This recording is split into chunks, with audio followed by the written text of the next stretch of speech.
По сложившейся уже традиции нашего режима, майские праздники – это ежегодный повод для публичной эксгумации Иосифа Сталина.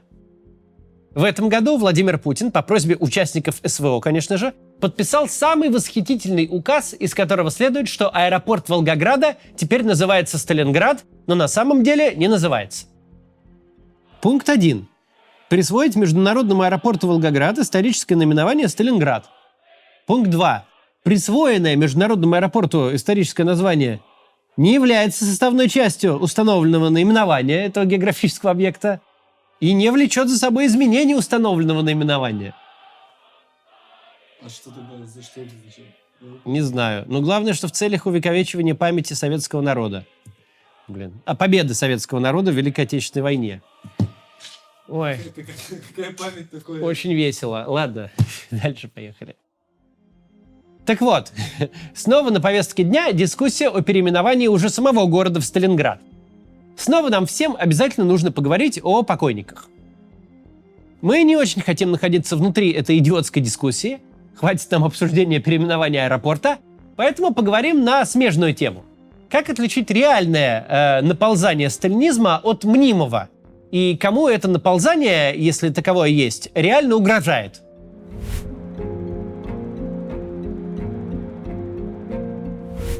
Мягко говоря, в истории человечества, особенно в 20 веке, родившем тоталитаризм, нет дефицита людоедских режимов. Их очень сложно ранжировать по степени свирепости. Кто-то убил больше людей в абсолютных цифрах. Тут, видимо, Мао Цзэдуну нет равных. Кто-то истребил наибольшую долю населения в самый сжатый срок. В этой дисциплине, так сказать, чемпион – режим красных кхмеров под предводительством Пол Пота в Камбодже. 1/5 часть страны погубили всего за 4 года. Чей-то режим просуществовал сильно дольше и сильно дольше же кошмарил граждан. Тут, похоже, северокорейская династия Кимов у нас обыгрывает всех.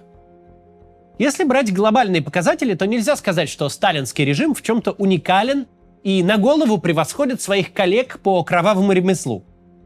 Классическая тоталитарная деспотия 20 века, вобравшая в себя все типичные черты таких режимов. Но было у сталинизма чего-то, что не делало его прямо уникальным, но выделяло на фоне многих.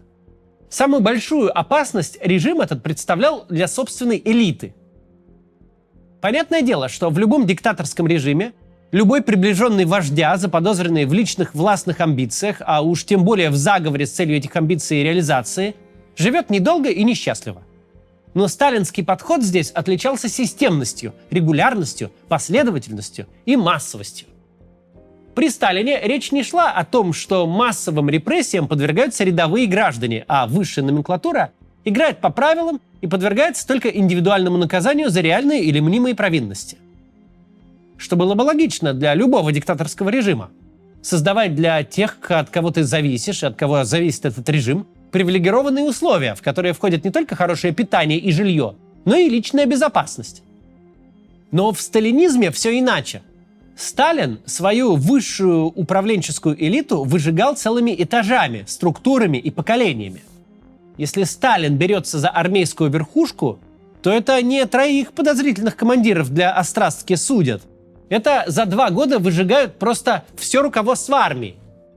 С чумой в XIV веке шансов на выживание больше, чем с петлицами от Камбрига и выше между 36 и 38 годами. Судьи едва успевали зачитать смертный приговор своим бывшим сослуживцам, как сами становились подсудимыми. Парадокс сталинской системы заключается в том, что чем выше ты в ней поднимался, тем ниже были твои шансы пережить очередной этап обновления системы.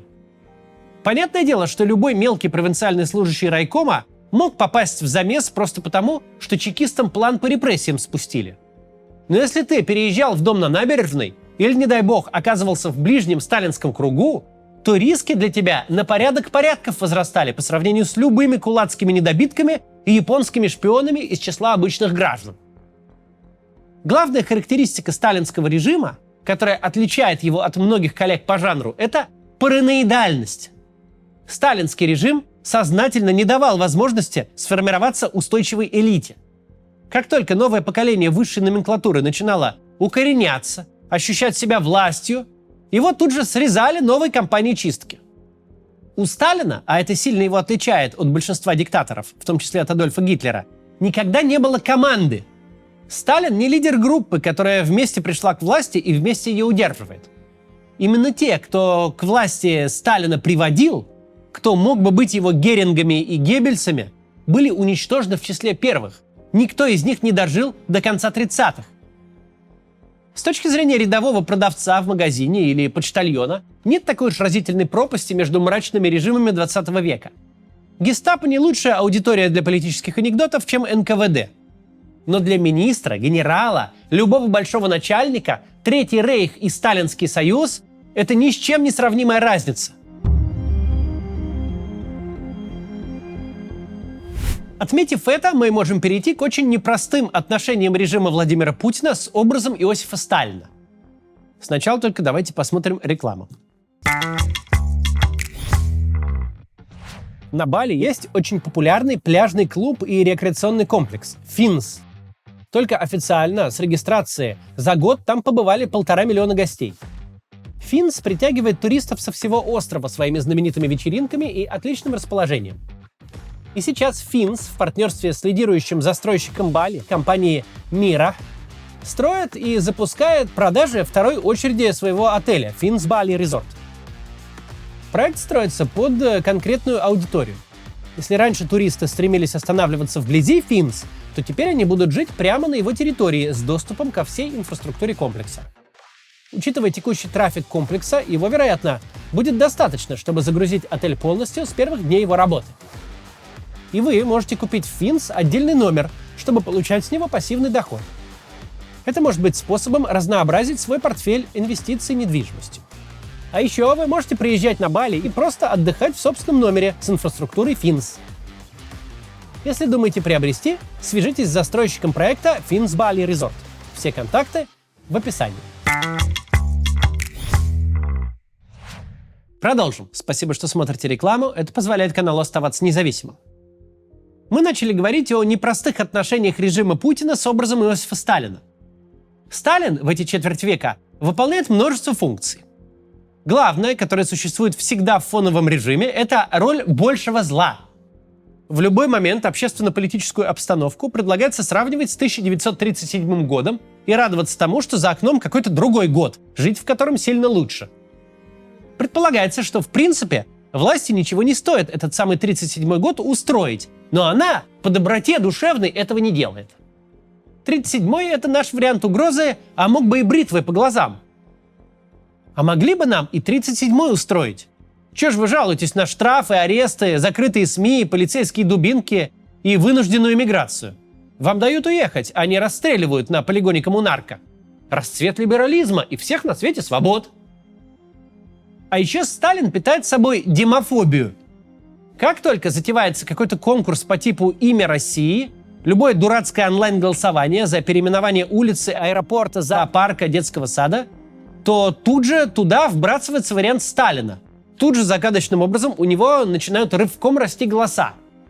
И тут же вопрос нейминга третьего проектируемого тупика в Сызрани становится общефедеральной темой. Когда аппарат КПРФ организованно приходит возложить гвоздики к сталинской могиле, это освещается так, будто там половина Москвы в очередь выстроилась почтить память вождя. Никто никогда не уточняет, что какой-то местный олигарх на своей территории бюст поставил. Заголовок всегда гласит: «В таком-то городе воздвигли памятник Сталину». Пропаганда сознательно и последовательно создает впечатление, что стоит нашему первобытному, завистливому и кровожадному народу дать хоть какой-то выбор, хоть 15 секунд демократии, сталинский черный воронок у вашего подъезда будет стоять завтра к обеду. Демофобия. Так вот, в реальности, где русский народ чуть что выбирает Сталина, даже в конкурсе на лучшую елочную игрушку, Путин — это сторож нормальности. Это как бы единственная грань между нормальной жизнью и вот этой вот средневековой тьмой. Его режим — это не политические заморозки, это ледяная стена, которая отделяет мир людей от всего ассортимента одичалых и вурдалаков. Образ Сталина – очень удачный пропагандистский концепт, успешно работающий на раскол в обществе. И, конечно же, Сталин – часть культа победы в Великой Отечественной. Он построил государство, которое одержало Великую Победу, а значит, все, что было до этого, не просто оправдано, а необходимо. Если государство не будет переваривать людей, то и побеждать оно тоже не будет, значит. Сталинский миф – это миф о государстве, у которого всегда есть сверхцель. Не факт, что очевидная в моменте, но в будущем она все задним числом спишет. Сталинский миф – это чрезвычайно полезный конструкт для оправдания любых текущих глупостей государства. Особенно глупостей кровавых. Ведь впереди есть цель, которая все окупит, а глупости – это не глупости, это путь к великой цели. В принципе, можно еще десяток ролей, которые отводят Сталину путинский режим, перечислить тут через запятую. Это не столь важно, потому что и так понятно. Присутствие Сталина в обороте нынешней власти – это чистое мифотворчество. К реальному сталинскому режиму творчество это имеет весьма косвенное отношение. Это образ Сталина, взятый из позднесоветского кино и адаптированный под разные аудитории. Кому-то в качестве пугалки, кому-то в качестве надежды на справедливость, кому-то в качестве оправдания. В реальности же мы хорошо понимаем, что никакой реставрации сталинского режима, даже в приблизительных его очертаниях силами режима нынешнего, нет и быть не может. Сталинизм сложился в уникальных демографических, социальных и экономических обстоятельствах. У сталинизма была огромная крестьянская держава с необъятным людским ресурсом, который можно было перерабатывать на все то, чего режим добивался. На индустриализацию, массовые репрессии, на кровавые войны. Не покупал Сталин добровольцев в армию по цене провинциальной квартиры. Уровень политического насилия в отношении граждан может расти и, скорее всего, расти будет. Ведущие войны режимы не становятся терпимее внутри. Но аппарат массовых репрессий, характерный для сталинской эпохи, это совершенно не тот инструментарий, который есть сейчас в наличии. Поэтому никакой связи между тем, что образ Сталина вновь вытаскивают, что его именем что-то называют и движением в сторону сталинизма, нет. Не нужно путать реальность с пропагандистскими конструктами.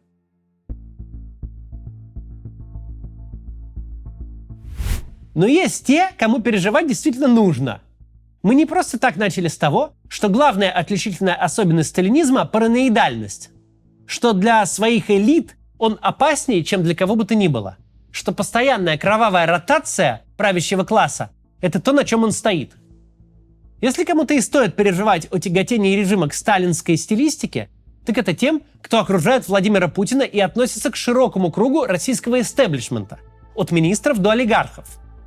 Воспроизвести аппарат массовых репрессий практически невозможно, а вот воскресить сталинскую паранойю в отношении своих – это проще простого. Мы об этом уже говорили. Владимиру Путину в этом году исполняется 73.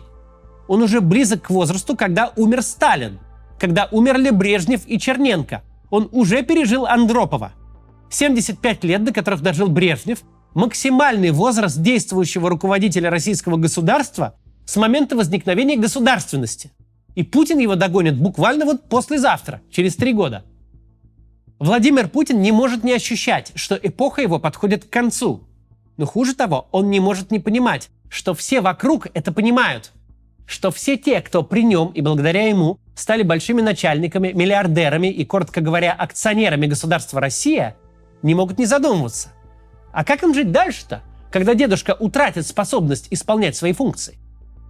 У Путина есть основания думать, и с каждым годом их будет все больше, что его окружение настроено к нему недружелюбно.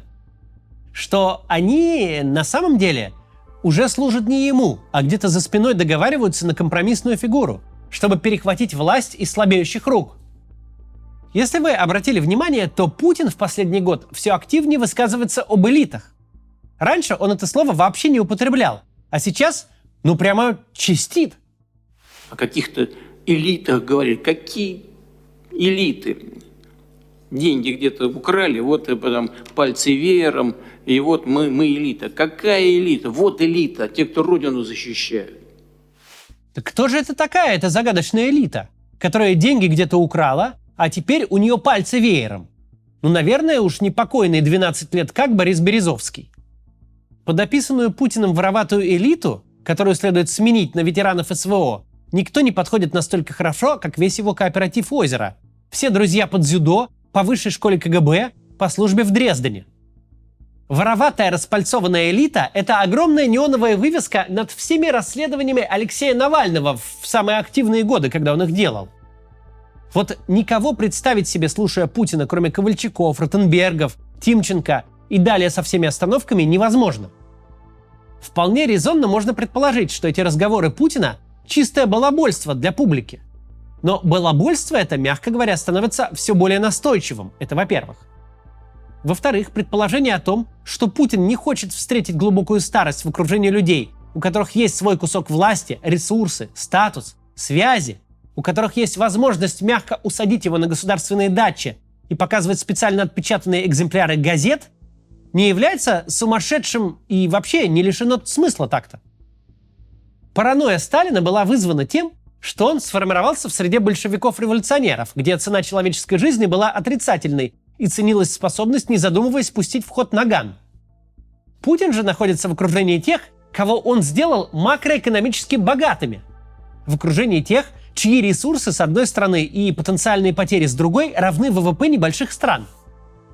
Желание отодвинуть более или менее радикальным образом от себя тех, у кого много чего есть, и окружить себя условными Артемами Жогами, у которых нет абсолютно ничего, и они еще долгие годы будут совершенно безвредны. И даже если будут видеть, что вождь совсем ложку до рта не доносит, то никак не смогут этим воспользоваться, все это звучит совершенно разумно. То, что произошло ровно год назад с руководством Министерства обороны, это совершенно сталинский стиль чисток. Когда речь не идет об индивидуальных репрессиях, когда за считанные недели выносится почти целиком руководство ведомства, и все, кому не посчастливилось быть с этим руководством аффилированным. У нас на глазах происходит раскулачивание все более значимых представителей бизнес-элиты. Если раньше можно было сказать, что репрессии идут против региональных баронов, незначимых на федеральном уровне бизнесменов, то арест миллиардера Вадима Машковича, владельца компании «Русагро», одного из крупнейших в стране агрохолдингов, такое уже ни на какие региональные чистки не спишешь. Машкович – это явно не близкий к Путину круг российской бизнес-элиты, но вторая ступень. Машкович попал под все на свете санкции в начале войны. У него везде и все позабирали, всюду забанили. Имея израильский паспорт, он никуда не сбежал, остался верен системе. Мы понимаем, что именно на таких людях, как Машкович, на владельцах агрохолдингов, лежала все эти 3 года большая политическая ответственность. Чтобы, несмотря ни на какие санкции, перебои с поставками, проблемы с оборудованием, на дефицит рабочих рук, в стране не возникал дефицит продовольствия, и цены не улетали в космос. И этого верного сына своего отечества пакуют в СИЗО. А следом Минюст сообщает, что какие-то депутаты Госдумы обратились с запросом о признании Машковича иностранным агентом. Бог весть, какие у этого процесса подводные течения. У каждого отдельного факта раскулачивания они определенно есть. Но внешне Машкович – это человек, который работал на систему, играл по правилам системы и пострадал за верность системе. Системе, которая в его случае не ограничилась тихим отъемом собственности, а прям раскатывает его под асфальт вместе с окружением. Когда мы смотрим на репрессии в отношении рядовых граждан, журналистов, активистов, ученых, комментаторов в интернете, то мы даже рядом не видим ни сталинских методов, ни масштабов. Вот вроде бы международное движение ЛГБТ признают экстремистской организацией. И это как бы способ несколько процентов населения объявить вне закона. Просто брать любую группу гей-знакомств, загружать в список участников и от Калининграда до Камчатки судить разом десятки тысяч участников экстремистского сообщества. Но ничего похожего не происходит. Сами по себе уголовные дела ужасны, но идут они ровно так, как раньше шли дела по экстремизму.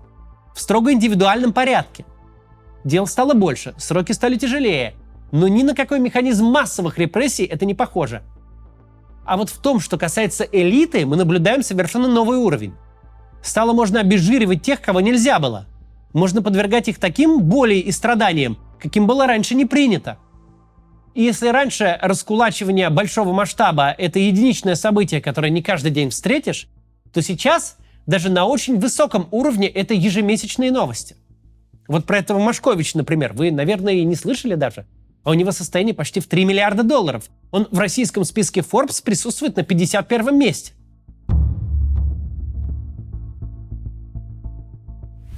Когда Путин так или иначе поминает Сталина, на месте рядовых граждан я бы не сильно переживал. К тоталитарному масштабу репрессий возврат и физически не очень возможен, а главное, непонятно зачем нужен. Московский айтишник для Путина не представляет никакой угрозы.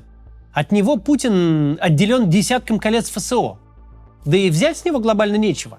На сумму активов одного Машковича нужно потрясти десятки тысяч таких айтишников, но они быстрее разбегутся по Армениям и Кипром. А вот для глобальной зачистки элиты есть и очень понятный политический мотив, и финансовая заинтересованность, и возможность. Деваться той части путинского окружения, которая с ним осталась, особо некуда. Они давно проехали свою последнюю развилку. Теперь они под всеми санкциями, без гражданств и ВНЖ, с деньгами в России, и теперь любого бери тепленьким. Они сами кузнецы своего счастья и никуда не денутся, разве что в Дубай, да и то непросто. Да, безусловно, и мы об этом говорили, что сейчас это выглядит как консолидация активов. Как пожирание олигархами побольше, олигархов поменьше. Как накопление сил перед грядущими переменами. В каждом конкретном кейсе есть конкретный выгодоприобретатель. Но это, опять же, очень сталинский стиль. Оторвать бошки одной части элиты руками другой части элиты, а потом разобраться с теми, кто выжил. Когда в июне 1937 года Блюхер судил Тухачевского, он же вряд ли понимал, что ему самому до расстрела 16 месяцев осталось. Точно так же и какие-нибудь Ротенберги, одни из главных выгодополучателей раскулачивания. Они могут до конца и не понимать, что становятся слишком богатыми, слишком властными, слишком опасными и вообще совершенно ненужными Путину на старости лет. В этом, наверное, самый главный парадокс. Когда Путин делает экивоки Сталину, аэропорты переименовывает, когда закрываются музеи политических репрессий, а пропаганда старательно эти репрессии оправдывает, переживают больше всего по этому поводу рядовые граждане либеральных взглядов. А надо-то переживать совсем не рядовым гражданам и совсем не либеральных взглядов. До завтра.